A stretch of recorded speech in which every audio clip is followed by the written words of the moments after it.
Because you've always taken such charge.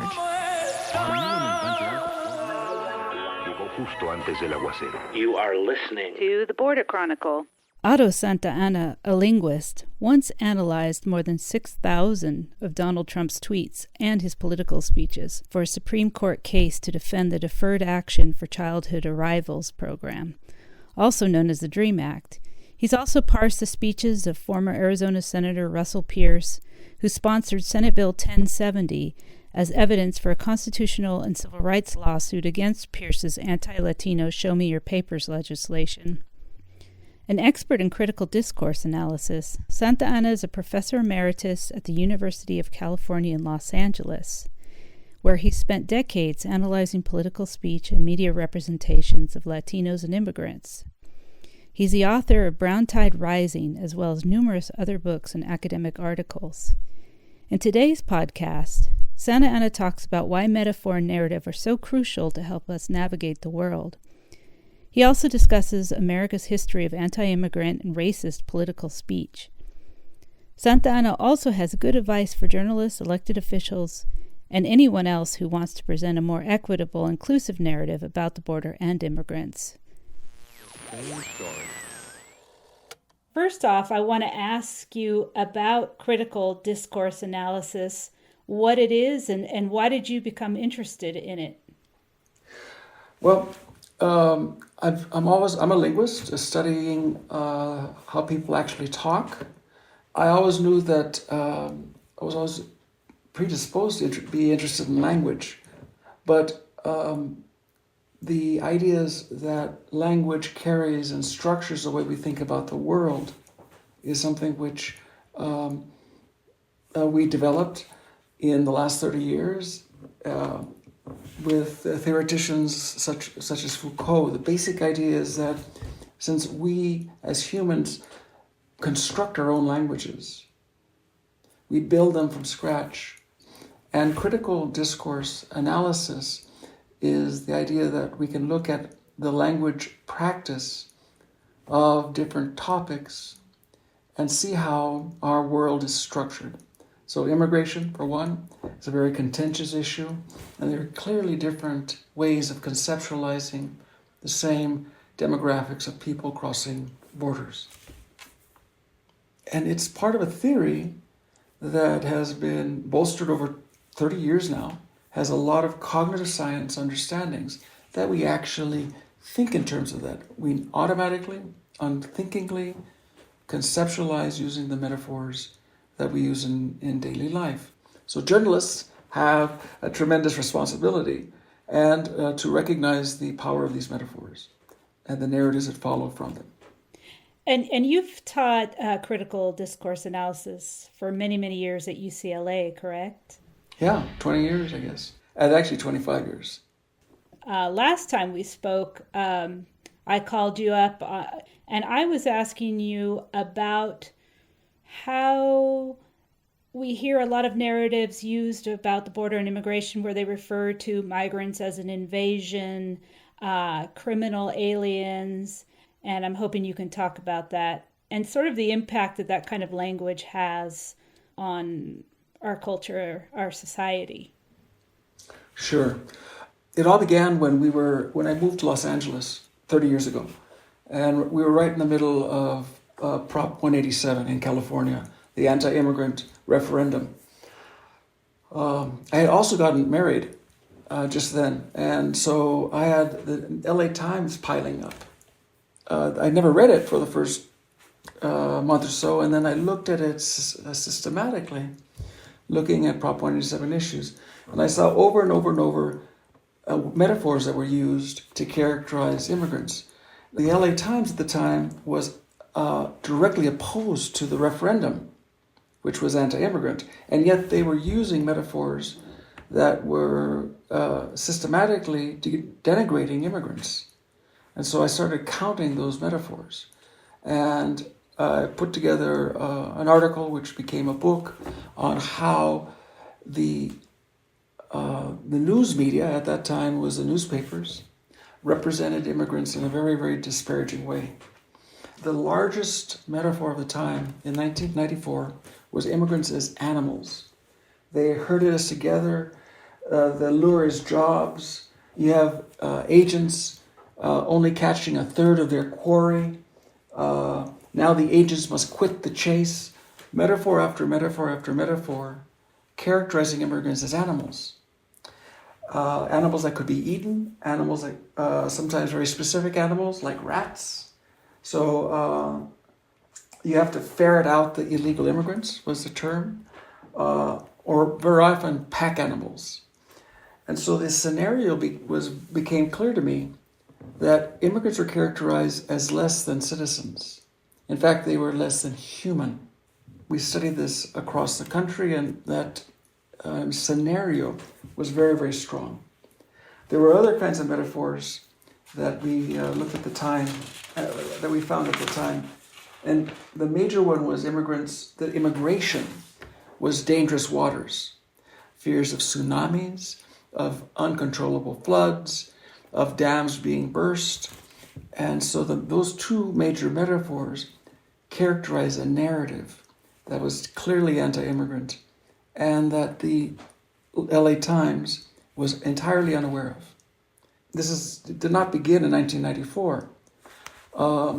When James Polk was trying to invade Mexico, he used metaphors that characterized Mexicans as mongrels.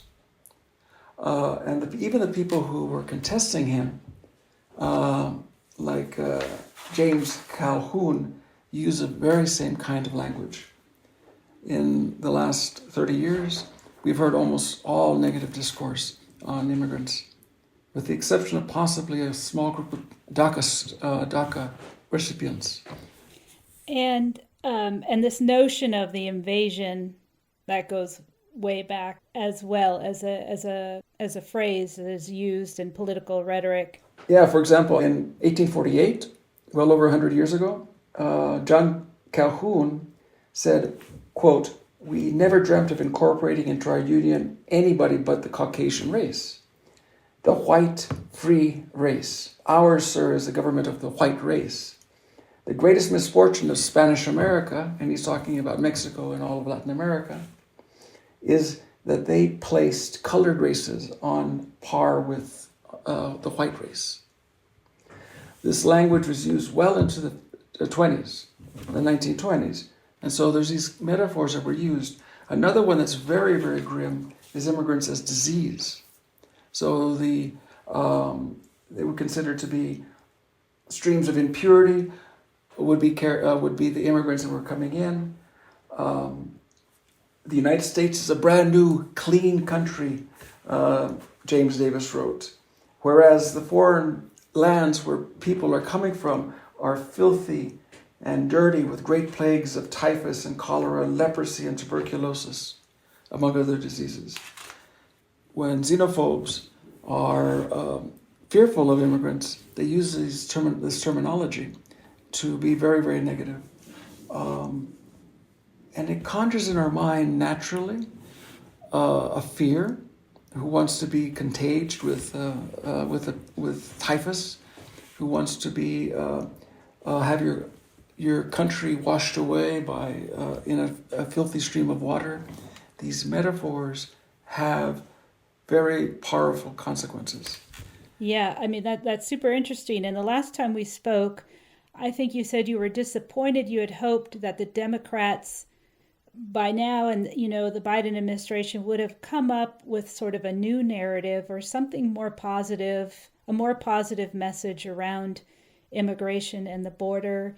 And do you have any suggestions for journalists, for politicians?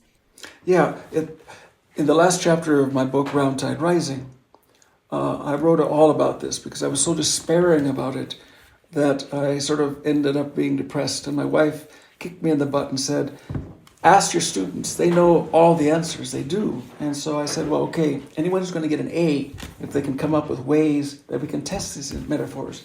When you, as journalists, you should always recognize that metaphors signal narratives. They are integrated constellation of ideas that fit together. So, for example, when Trump characterized immigrants, he used criminals, disease, warriors, and so forth. In fact, we looked at hundreds of public addresses and 6,000 tweets. And we noticed that all those metaphors fit together into a coherent statement. What a journalist has to do is recognize that that's what's going on. And then you have to bring it to their attention. You say, are you sure that we're really talking about animals? Or why do you characterize a family as a disease? You don't need to go beyond that, but simply pose context, facts that contest that metaphor, and then pose yourself an alternative metaphor, a counter-narrative. We can't avoid metaphors, and we can't avoid characterizing our world in terms of narratives, particularly with political concepts. And so it's a matter of providing your audience with alternative ways of conceptualizing the same human phenomenon.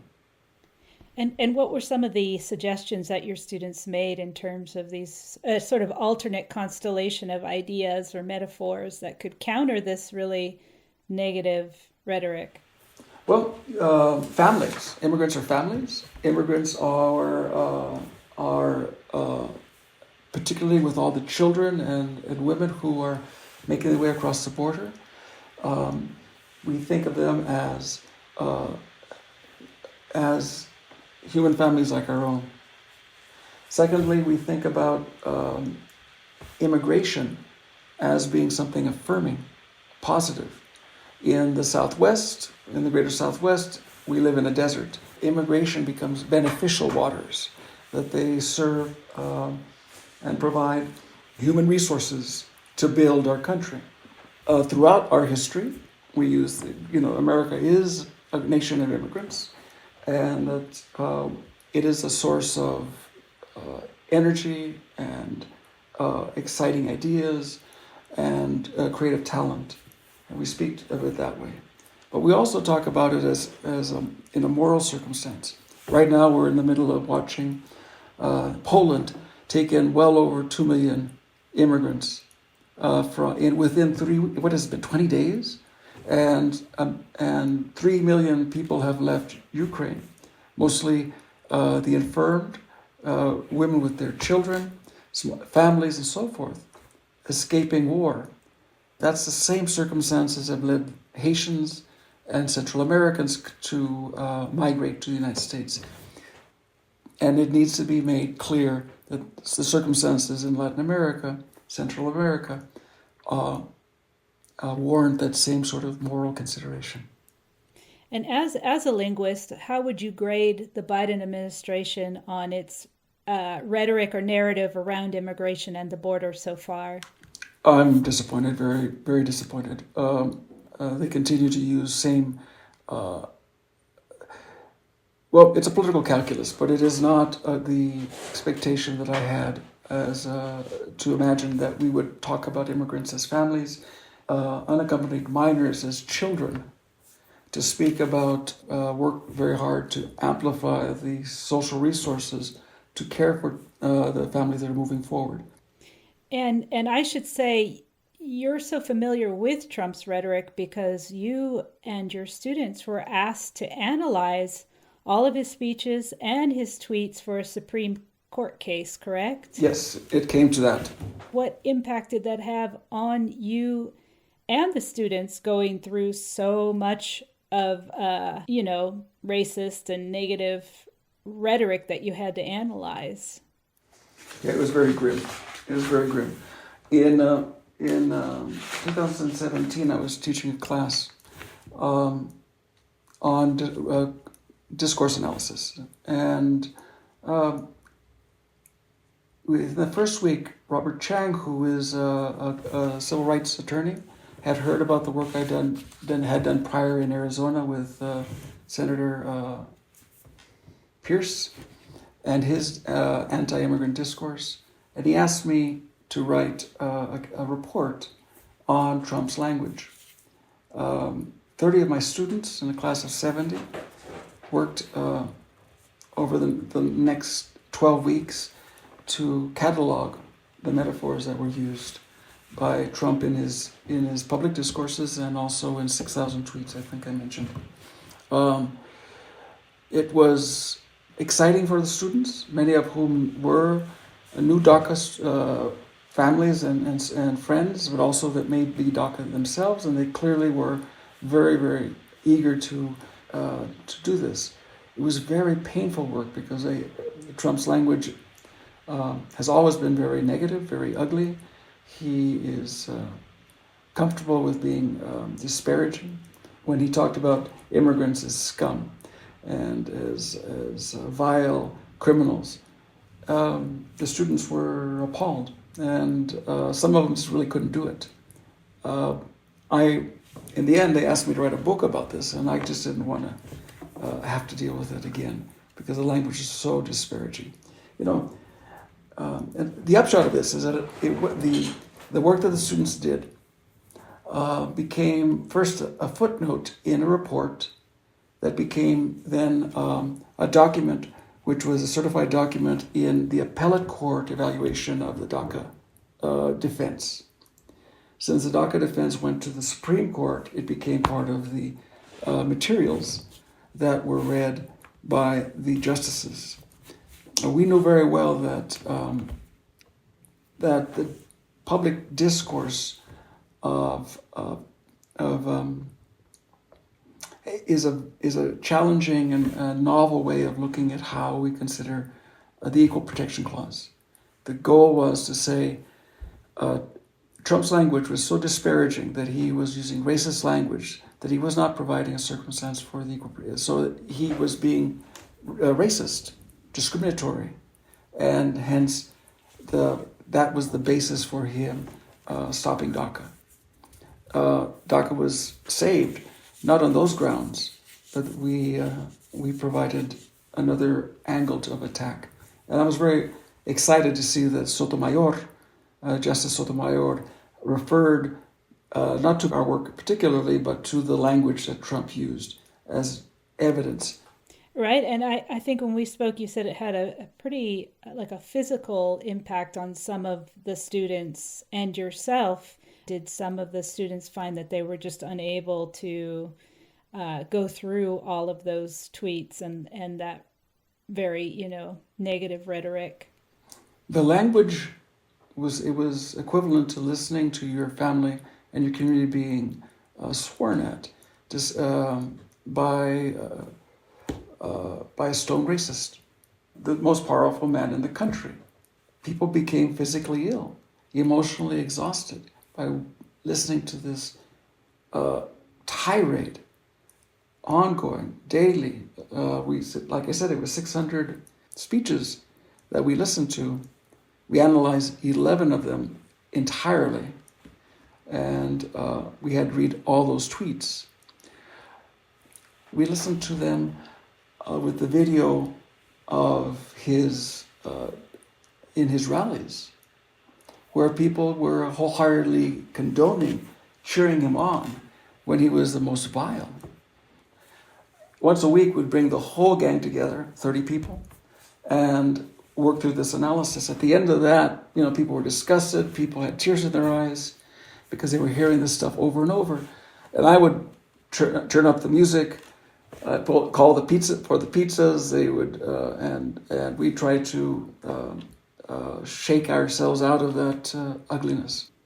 As a journalist, this idea that metaphor and narrative are so important in the way that human beings navigate their lives. What kind of advice do you have for journalists or anybody, activists, anybody who writes about the border and immigration, where they could make their discourse more equitable and empowering for people who are so often marginalized or demonized? Well, the one is to recognize what you've just said, that it is the language that's used that paints an image, a narrative that a story that we hear in our heads that's played over and over by people who are anti-immigrant. And as journalists, that you are reporting on that. But you can also report the discourse, the narrative of the immigrants themselves, and the discourse and metaphors of U.S. allies of immigrants, so that you provide a counterbalance. What border journalists are doing is providing the voice of people who aren't heard, the families and children and hardworking adults who want to make their lives of their children better. That's what I think really needs to be done, that journalists have an opportunity to recognize how much good is generated, how much hope is generated, how much willingness to work for the help to help immigrants. All that is generated by balanced reporting. Yeah, I know one thing I've struggled with over the years is when you're writing about immigration law or you're interviewing Border Patrol agents, there's a lot of jargon used. The term illegal alien, I did my reporting in Texas for many, many years, and people often refer to migrants as illegal aliens. And I used to use that in my stories because I thought I'm repeating what they're telling me. And I remember Maria Hinojosa, who's of course a very well-known journalist, was like, nobody's illegal, and so that really made me start thinking about it, just because, Border Patrol says that, and they will say, well, it's actually in the law, that term, that it's a correct form to use. There's a lot of jargon, for instance, Border Patrol jargon, like getaways, give-ups, that I feel like they dehumanize the person. They disassociate from the actual person. And so there's this constant conversation with myself and this balance between reflecting their terminology and what they're saying and keeping the humanity. I see it on Twitter about how journalists refer to large groups of migrants who are arriving at the border, the use of the word surge. I have been using the word influx lately, and I'm not exactly happy with it. But how do you transmit to an audience like this is, a large number of people arriving without making it sound like it's on a battlefield, or without using this really negative connotations. And I think a lot of time myself and journalists are probably overthinking things too and making it more complicated than we need to. I mean, I just try to use the word people, for instance, just that alone, and not overcomplicate it really, but it is a constant sort of dialogue I think I'm having with myself. And I don't know if you've got any recommendations for how to refer to large groups of people arriving at the border. Certainly the copy is 4 words: large groups of people. It's truthful, it's clear, and it's not disparaging. 15 years ago, when my book first came out, I was at University of Arizona in the journalist school there. And they asked me, well, what would you provide instead of illegal immigrant or illegals? After I described how it demeans and dehumanizes individuals ultimately by characterizing their primary quality as something which is criminal. And I said, well, I don't think I would even call them undocumented, because undocumented isn't accurate either. It's sort of like, oh my gosh, I've left my wallet in Mexico. I left my wallet in Port-au-Prince. I'm so sorry. It's not like people don't have documents. It's that they were unauthorized to come to this country through the government. And so I said we should use the term unauthorized. A few years after that, there was a major force, a major push by journalists and academicians and professors to get rid of the I. It was a campaign. Get rid of the word illegal. And we succeeded at eliminating from the AP style book. We actually changed the style book and said that illegal was an appropriate term. After AP did it, many other large newspapers also followed suit. But when Trump started his campaign, the I word returned. And it's only the most liberal and balanced and more professional, the people that have the money, the institutions that have the money, that are constantly being careful about laying that out. Smaller journalists and freelancers really have a great challenge because they have to submit their copy. But for a time, we were able to get rid of the term illegal when associated with immigrants. And I still think that that's where we should be headed, as the journalist society should be headed that way. Well, I just want to thank you so much for coming on the Border Chronicle. And this has been very interesting. And I'm going to think of my constellation of ideas now on my next story that I do.